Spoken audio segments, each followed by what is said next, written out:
I'm Jim Knight, co-founder of the Instructional Coaching Group, and you're listening to Coaching Conversations, where I talk with coaching experts from around the world so that all of us can learn better ways to make an unmistakably positive impact on the people around us. Trent, so good to see you. It's good to see you as well, Jim. I'm so glad you're going to have this conversation. We've talked before pretty extensively, so I'm looking forward to this conversation. And I thought maybe we could start with, could you just tell us about your work, what you do, and the journey you took to arrive where you are today? I'd love to hear a little bit about that. Definitely. It's always funny because I feel like with this question, I try to pin down what I tell people in terms of my occupation. And I feel like there's so many words that you can put on it. But essentially, what my job as I see it is to help people lean into our collective humanity. So to just help people human better, like we always do. And so for me, that is in the realm of being a facilitator, being a facilitation trainer, and being a sociologist. And essentially, a whole bunch of fancy words where I help people understand the concepts behind effective communication. I help them lean into those concepts to understand more about themselves, which then once you understand something about yourself, you're able to extend that understanding to other people. So even people that you might have contradictions with, different ideological backgrounds or perspectives, there's a way that effective communication, regardless of if we agree or not, can turn conflict often into collaboration. And actually, my journey started in that space. Started at Penn State University, got involved in this program at the time that was called Race Relations Project, which then turned into the Center for Public Diplomacy. It was called World in Conversation. And the whole premise of that was to actually have spaces to talk about things that we should talk about as people that we don't normally talk about. Things like race, gender, sexuality. Had an opportunity to also work around the Israeli-Palestinian conflict. And this is in like 2012 to 2014. Had a chance to work with NATO. And that was like one of the most contentious spaces in terms of getting students in both spaces to understand each other from a human standpoint, as opposed from that political realm. Definitely changed a lot about how I walk through the world, having those experiences, getting that background. I ended up getting offered an opportunity to be a professor at Penn State as well after I graduated. So I stayed there for 4 years, taught, continued to expand my understanding of how to lean into our collective humanity while also refining myself. It'd be impossible to do this work if I also wasn't actively trying to change things about myself as well. Ended up leaving Penn State, wanted to take that work that I was doing and the results that I've seen it have and actually bring it to real life application. So not just it existing in higher academia or just existing in an institution, but bringing those skills to a space where everyone can interact with them. So I ended up working in county government in Maryland, Howard County government to be specific, in the Office of Human Rights and Equity. So I stayed there for about 6-ish years, continued to do the work that I was doing before, ended up getting some really good recognition, some national recognition for some of the things that I created around some of the components that I do with facilitation and effective communication. And then that's kind of what led me into deciding that it was time to take that leap to work for myself so that I could effectively decide how my work is applied and to do it in different spaces instead of one centralized location. So I'd say, like, to make a story less long, even though I feel like that was pretty long, that's pretty much how I feel like I've gotten to this space. Well, it seems like one of the big themes in your story and in your work is the idea of the communication. So do you want to say a little bit about just why you think communication is such an important thing for us to reflect on, practice, think about, explore? What are your thoughts about that? I think any hiccup in how people interact or the lack thereof comes from a lack of really understanding how to communicate effectively. And so, like, what I mean by that is I think that obviously we know how to talk. Obviously we have ears and we can listen. But I think being intentional about the way that we communicate, understanding the things that you say, your tone, your inflection, being aware of your audience, listening more than talking, being active and using active forms of listening, all of those different components, essentially what they lead you down the path of doing is seeing a person as yourself. And ultimately, I think a lot of times where, again, those hiccups happen, where we don't see eye to eye, where people end up causing harm to one another, is because we don't know how to communicate effectively. Even if we have differences of opinion, even if my perspective or ideology is different than yours, if we know how to communicate and I can respect you in that communication, I can honor your dignity in that communication. It doesn't matter if we have difference. It actually, I think, breeds more understanding when there's difference that exists that we can both try to understand. When you were telling your story, well, of course, I believe that too. I mean, Better Conversations is about the importance of community. It's not easy necessarily to Right. change the way you communicate, or even to be um, aware, self-aware enough to make the changes. I'm wrestling with that all the time. How can I'm probably the most unself-aware person, which doesn't make me a very good communicator. But anyway, one of the things I heard in your sort of story is the idea of collective humanity, and I've heard you talk about collective culture. Are they the same thing? And what do you mean by those concepts? I think there's a nuanced difference between the two. One leads to the other, if that would make sense. So that when we have collective culture, that ultimately leads to collective humanity. I feel like humanity is that ultimate baseline. No matter what our differences are, we can identify that we're in the same species. To pull on a little bit of my biological background, like I think from that standpoint a lot. Collective culture is us recognizing that you get two people in the room, even if we're the same race, possibly grew up in the same neighborhood, we're still going to have different cultural aspects about us that we're not going to understand. And so to create a collective culture means that we need to be together, and my differences and your differences, the things that we have that are similarities, the ways that we want to make sure that we're treating each other can all exist collectively. And the way that we create that space is by actually existing together. So like going back to that concept of using effective communication skills in order for us to actually be in a space that I can understand what you're saying by using active forms of listening. But not only that, I can articulate what pieces of my culture and what pieces of our culture should exist. Ultimately, when we're talking about collective culture, it's us being able to exist in a space, recognizing how to honor each other's humanity. And then if we do that as a collective group, then ultimately our collective humanity, which is just honoring the fact that we are not very different. We have a lot more similarities than we understand. And even in those differences, they should be celebrated, which many people talk about and say. So like that concept, I think, is very easy to understand. It's not often easy for us to implement it. And so for me to like distill it down to those two words, collective culture, even if you're using like context clues, or collective humanity, even if you're using context clues, I think encompasses a lot of big ideas that are sometimes hard for us to understand. Is it the idea that we are all somehow connected? It's probably before your time, but the great singer Solomon Burke has this song, "None of Us Are Free." He says, if one of us is chained, none of us are free. That we're all connected in that sense. And then there's a lot of other people who talk about it, how that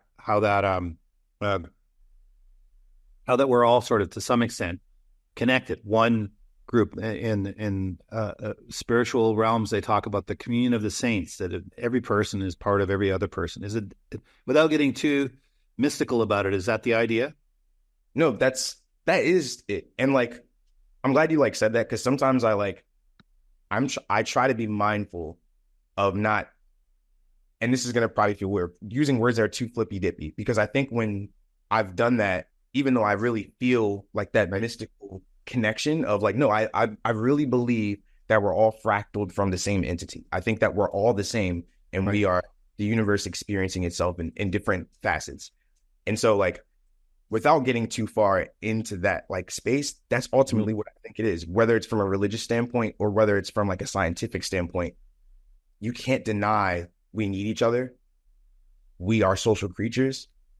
And there's something profound about being able to connect with someone and feel safe and to be allowed to be vulnerable and who you are fully. And I think it's us experiencing ourselves. So like, it's us being able to acknowledge the pieces of ourselves that maybe we find hard to acknowledge in ourselves. It's manifested in compassion. It's manifested in being able to say to the other person, this too is in me. I mean, that's the thing. And it's manifested in the concept you like, is it seems, I don't want to diminish it, but the concept of rapport, establishing connection. So tell me Tell me about how do we make that connection work? What do we do? It's Yeah, that's like critical for coaches to do that kind of thing. I want to have a rapport with this person. So how do I do it? 100%. It's critical for anyone to do that. And the easiest part, which is, it's funny that you said minimize, because I don't mean to minimize this either, Mm. but just be intentional about it. Every single person is different. You're never going to have a cheat sheet to know how to build rapport with every single person because of that, because we're all different. But if you're being intentional about trying to connect with people, which means, like we were talking about with those effective communication skills, if you know how to listen, if you know how to articulate yourself, that helps. But also just leaning in and seeking to understand things about the other person. One of the major traps that I see that hinders rapport building is sometimes we fall into the trap when we're talking to people, like this commonality trap, wherein we're trying to learn about this person. They say something that we have in common with them. And now we get super excited because we're really happy that we're connecting with them, but we end up shifting the conversation to be about us now. Mm-hmm. And so, like, if you're aware of little small things like that, when you're actually trying to give someone the space to tell you who they are, to interact with you genuinely, it makes it a lot easier. I like to use this thing called, it's kind of funny, but like paying attention to what someone is carrying, wearing, sharing, or presenting. So anything that they're outwardly expressing about themselves, whether it's a physical manifestation like on their clothes, or them saying something, hairstyle, whatever, we make a conscious or an unconscious decision when we leave the house to put on the things that we do. They represent pieces about us and how we walk through the world. The easiest way for you to connect with someone, to show that you have interest in connecting with them, especially if you can't find something, look at their person.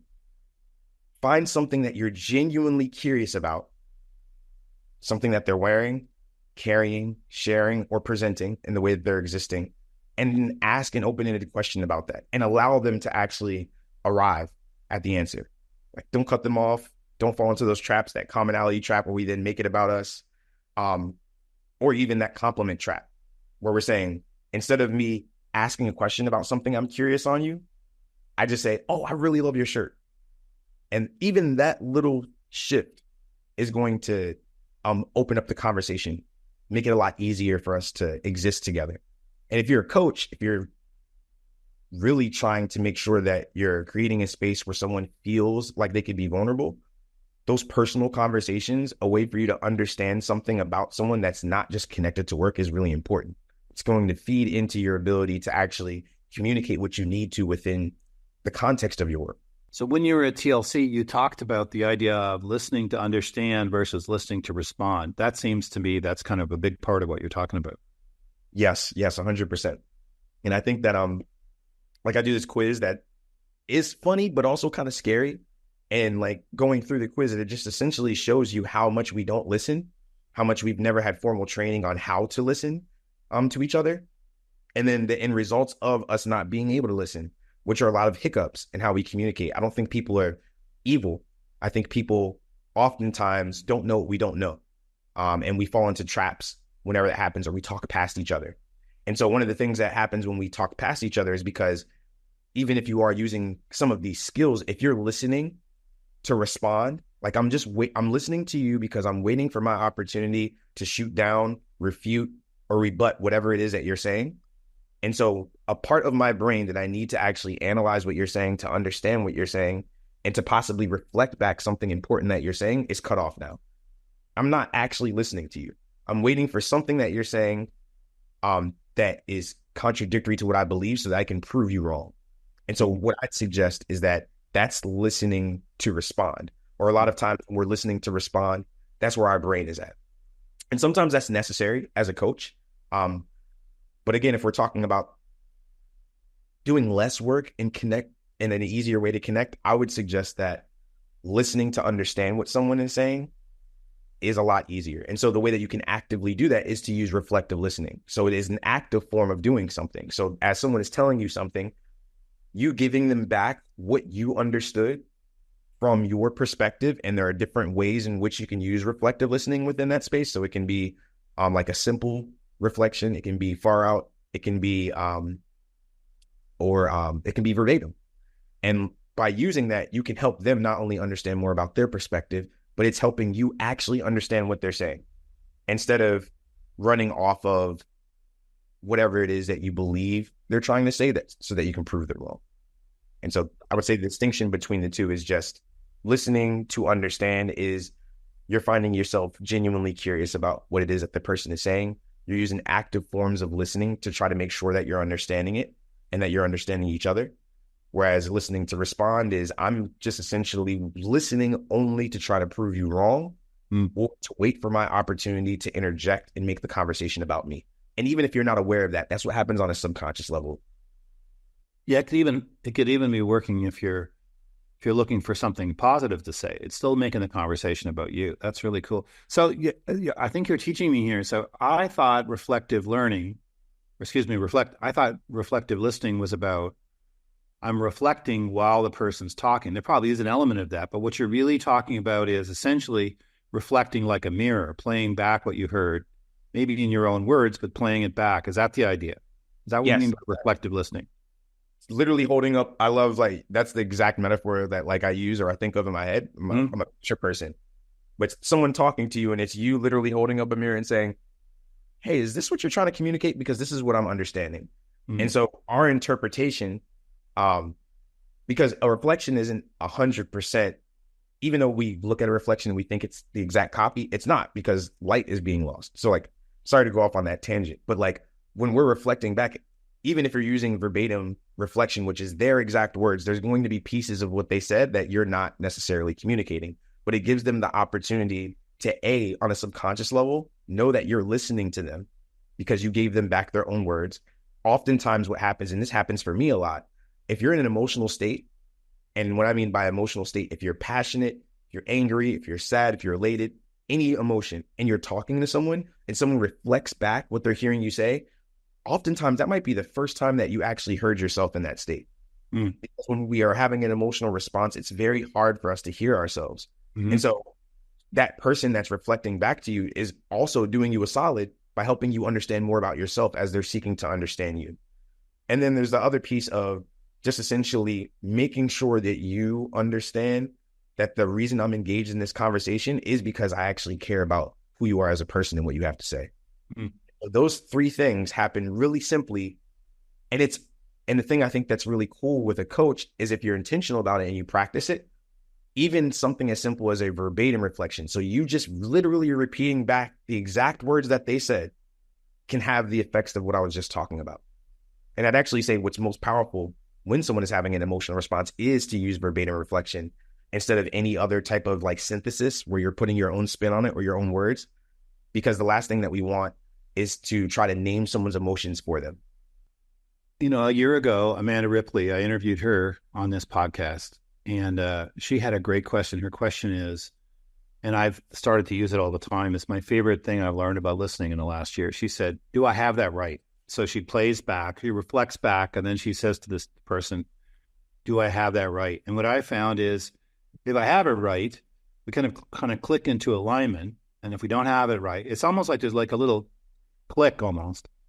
And then if we don't have it right, well, then that gives them a chance to clarify, but it gives a chance to, and that keeps you in the game too. If you're going to ask, if you're going to paraphrase or summarize, you have to do it. And the other thing I was thinking about this is Christian Van Nuremberg's mantra when he coaches is, it's not about me. Keep reminding himself of that. So those two things I think are, at the risk of making it all about me, two ideas you have me thinking about as we're doing it. Another big idea for you is the dignity lens. Could you tell us, what do you mean by dignity lens and why is it important? Absolutely. I just want to go back to one thing. I'd be betraying myself if I didn't. But like in reflective listening, one thing I've learned and one thing I've been able to help other people understand is reflective listening is not about being right. And like, actually, I think that's a really important lesson from like an educator or coaching standpoint, because sometimes I think we get caught up in wanting to feel like we have all the answers or being able to provide what we need. But when you're reflecting back, if you're thinking about, I want to have the greatest reflection, or I want to make sure that this is exactly what they said, then it actually is becoming about you in that moment. And like, I don't think we recognize that. So like you being wrong is actually a beautiful gift because someone's going to give you a lot more information about what they actually mean, even if your reflection's not 100% what they said. And so like, there's a beautiful gift in actually being wrong. If you're reflecting back something that is outside, like your perspective isn't necessarily what they're saying, they can give you a lot more information about what they actually mean. And now you're understanding more about them than you do if you would have been right. Because if you're right, it's like, oh yeah, that's exactly how I feel. As opposed to, well, really what I was trying to communicate was, and now you have a lot more data, a lot more information about how this person feels. And not for nothing, that's the easiest way to slip and stumble into a very profound conversation that has meaning and substance.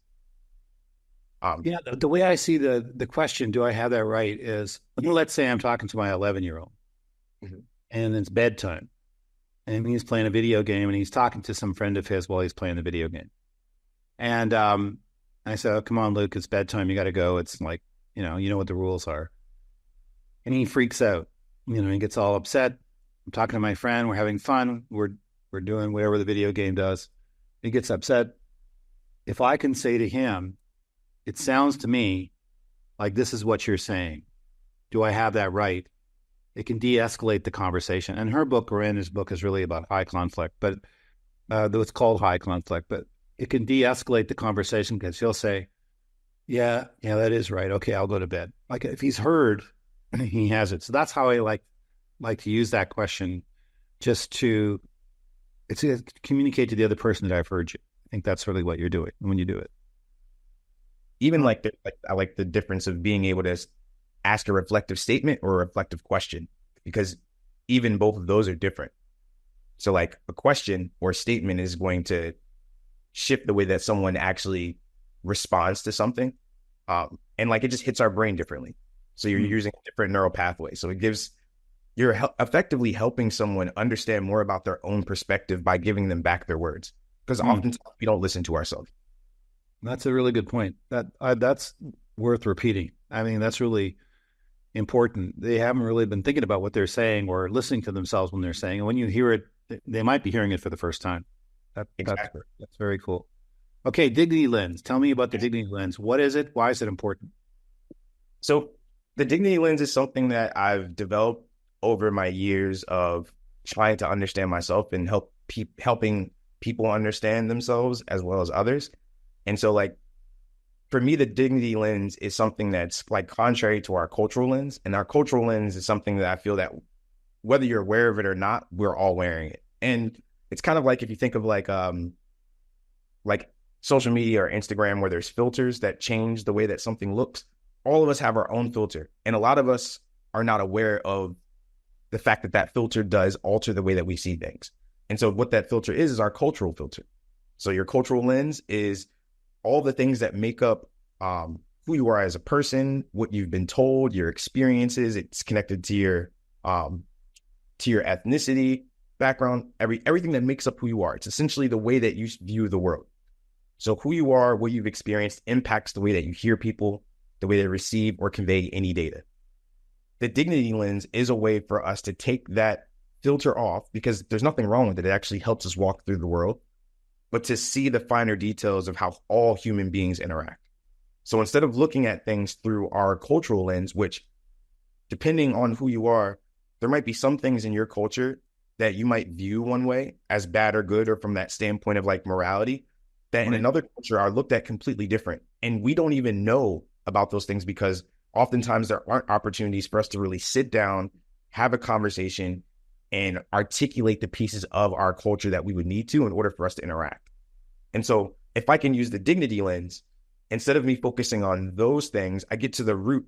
Again, we're talking about that concept of humanity. I'm a human, you're a human being. Dignity is inherent human worth, meaning I cannot give it to you and I cannot take it away from you. And so if I can find ways to honor your dignity, to honor your inherent human worth that we all have, regardless of what our cultural context is, then it makes it easier for me to honor the things about you that are different than me. It makes it easier for me to have a reason to want to turn conflict into collaboration, to actually want to repair harm when harm is done. And that harm is where dignity violations happen, which is where we end up intentionally or intentionally treating people like they're less than or greater than ourselves. My hopes, my fears, my aspirations, my dreams, my aspirations, everything about who I am as a person, I can either treat you as if all those things about you are equal to mine, or I can treat you as if they're greater than or less than mine. And so the dignity lens just is a way for you to not have to remember a whole bunch of diagrams and words, to actually have a viewpoint of the world, to make sure that you're viewing people from that standpoint of, okay, I want to make sure that I'm seeing the inherent value that we have, especially in those moments where I'm recognizing that it's harder for me to identify with you, or I'm recognizing that I am getting angry, or even what I really love to see, and this is something that I constantly practice, is when we recognize that other people are violating our dignity. They're doing things that might cause harm. Instead of us continuing that cycle, recognizing what's happening in the background for them that they might not be aware of, so that we don't have to take it personal. And then it allows you to be a conduit, I think, in those moments. So that negative energy, you can actually shift it into something more positive. So the dignity lens is to look at the other person and say, this person has inherent value. I see them, and I don't have more value than them. Is that fair to say that we have essentially the same value? And Yes. if I can approach that person, consciously looking for dignity, the value of the human being, it's going to keep me from slipping into one up, one down kind of conversations where I patronize or diminish or criticize or abuse at the worst case scenario. And that's a very interesting thing. Go ahead.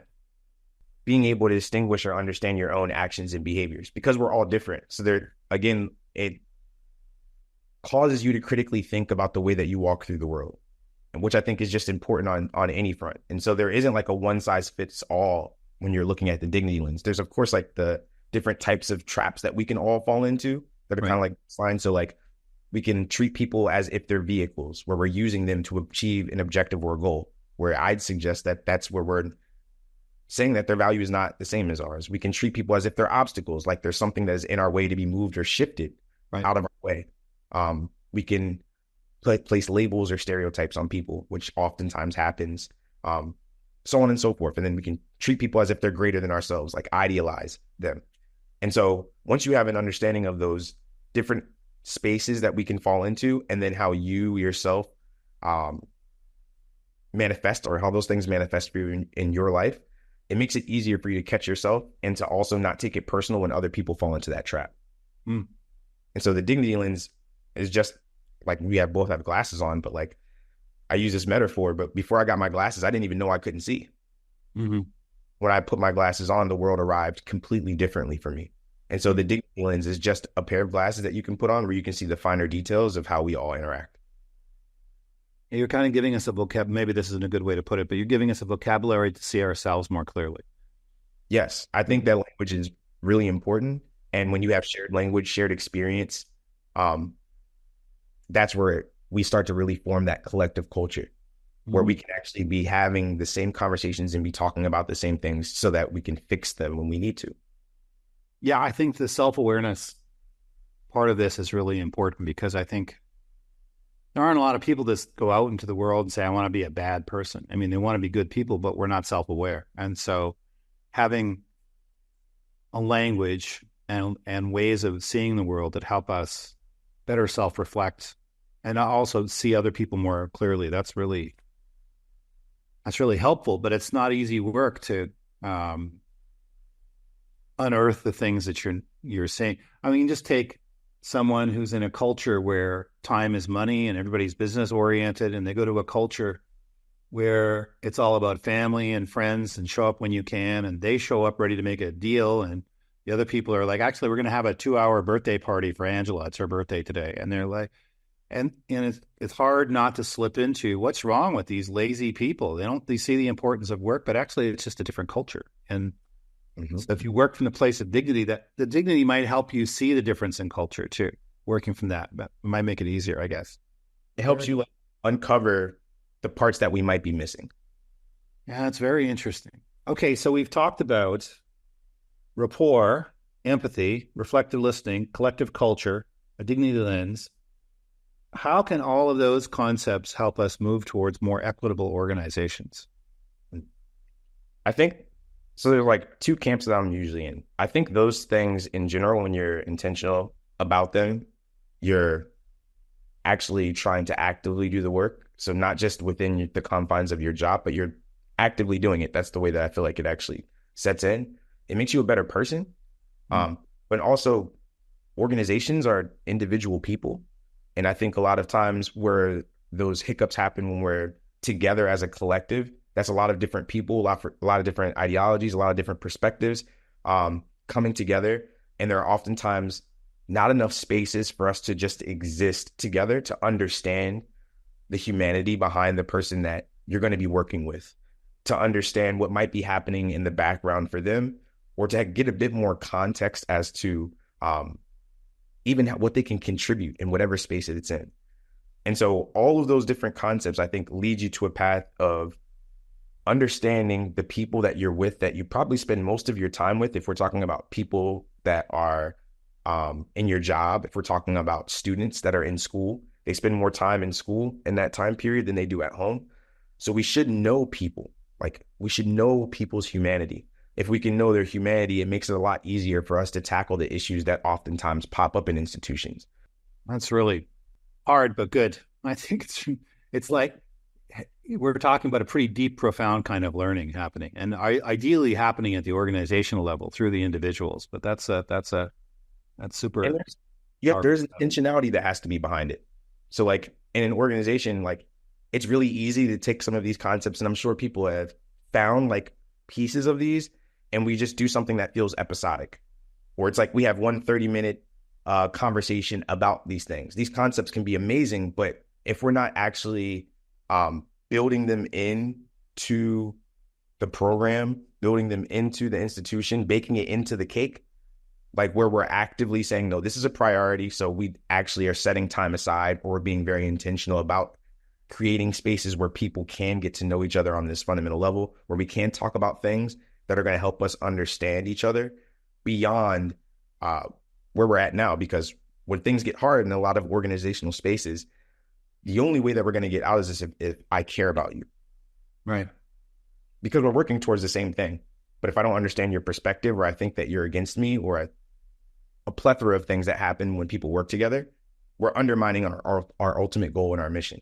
And as a coach, when we're talking about especially working in education, I think that's very dangerous to have colleagues that don't see eye to eye and actively might be, sabotaging each other in educational spaces, as well as that student to educator space, where I might not also recognize that I'm self-sabotaging. It might be undermining my ability to actually connect with this person and undermining their ability to learn. Yeah, it's the tacit stuff, the stuff we're not aware of, to my mind, that's most problematic. So like, for example, if I assume that because I have a higher position in the hierarchy of the organization, then, the research would say we have a tendency to have less compassion once we go up in the hierarchy. It goes the other way too, I think. As people go up in the hierarchy, we have less compassion for them. But we can act in ways we're not even aware of, that are not reflecting a respect for the dignity of the others. And we're just doing it because we sort of work from these assumptions. So I think I love that concept of intentionality at the individual and at the organizational level. At the individual level is I want to become more and more aware of what I'm doing that gets in the way of being able to connect with this other human being and respect the other human being. So I have one last question that I love to ask. It's a selfish question because I learned from this so much, but what are 3 really practical, doesn't have to be 3 either, it could be 1 or 2 or 3 or 10 if you like, but what are a couple really practical questions, moves, ideas you'd like to share that coaches can use to be more effective? Oh, okay. One is like really simple, but like that's the kind I like the best. Nuance of language, right? So like we have people that are feelers and we have people that are thinkers in terms of how they process information. A lot of times as coaches, we might ask people questions and we don't recognize that if you're asking a feeling-based question to someone who is more of a logic-based brain, they might not actually understand what you're saying, and vice versa. And so there are words that you can use that hit both. So instead of saying, how do you feel, for example, or what do you think, can say, what strikes you Mm. about this? Or what resonates with you about this concept? And so like strikes and resonate, it's just really nuanced thing, but like the language difference and like trying that on as a coach, like the difference between how are you feeling, what do you think, and just asking outright what strikes you, what resonates with you, allows that person to actually arrive at the answer that is true for them. So it's a more open way of questioning as opposed to narrowing it down. So like one thing that I think is really cool, simple, but can have very profound effect. Another thing that I like to do is this thing called the SBI model. So as a coach, it's sometimes hard to make sure that you're giving feedback, and the feedback that you're giving is not doesn't have any personal stuff in it, especially if you're coaching someone you know them. And so the SBI model is a really good way to make sure that you're giving someone some clear and concise constructive criticism, or allowing them to understand what happened in a certain situation. So the S in SBI stands for situation. So it's literally where you're just telling the person the situation that you observed, only the situation. B is behavior. You're telling them the behavior that you noticed that they had in that situation. I is the impact. The impact of the behavior that you had in the situation was this. And so what it allows you to do is to not put any extras on it, where it can unintentionally make it personal or about you, and give them a clear and distinct understanding of what it is that you're talking about. As a coach, giving constructive feedback or allowing someone space so that they can give themselves feedback is that's easiest way to facilitate into that understanding. And then the last one I would say, I'll go another acronym, and these are all like my facilitation. Oh, we things. like the acronyms. It's good. So this one is SAR, SAR. And so this is something that you can utilize whenever you're having a conversation with a person or a group of people, and you need to shift the energy to something else. So sometimes, if you are coaching someone who's very talkative or very extroverted, they might just be talking and talking and talking. And sometimes it can be frustrating, but they might not even know that they're doing that. And so as a coaching thing that you can do, and also if you're in a group of people and you're trying to help them understand, SAR, stop, affirm, redirect. So stopping that person can look verbal or nonverbal, vocal or non-vocal. So just pausing them in that moment, whether it's you just saying their name, which can stop someone, or you actively saying, hey, can I pause you really quick? Then affirm what it is that they said and what they were communicating. So, and it's important to know in your brain that does not mean that you're agreeing with what they said, because it's very different. So you're affirming what they said. So I really appreciate everything that you've been saying so far. I really appreciate the passion that you have behind what you're saying right now. And then redirect them or the energy to where you feel is most important for them to explore. I'm wondering if you could actually talk more about this thing that you said earlier. It seems like there's a lot of energy behind it. So stop, affirm, redirect. Stopping them from potentially spiraling or getting off topic, affirming what they said so that they feel honored in what they were talking about was important, because it is, and then redirecting them to a space that's going to actually help them have a better understanding and critically think about the things that they were talking about, or as a coach, what you're trying to help them uncover or understand. I love it. All the acronyms, the more the better. I love it, Trent. Trent, we're looking forward to seeing you at TLC. It's going to be great to have you there. And I'm so glad we had this conversation. I every time we talk, I learn so much. So it's super, super helpful. I hope you're, I'm looking forward to seeing you at TLC. Same. I really appreciate any chance I get an opportunity to just share space with you. The feeling is mutual in terms of learning things. Well, I love it. Okay. Thanks so much. Of course. I'll see you soon. All right. Take care.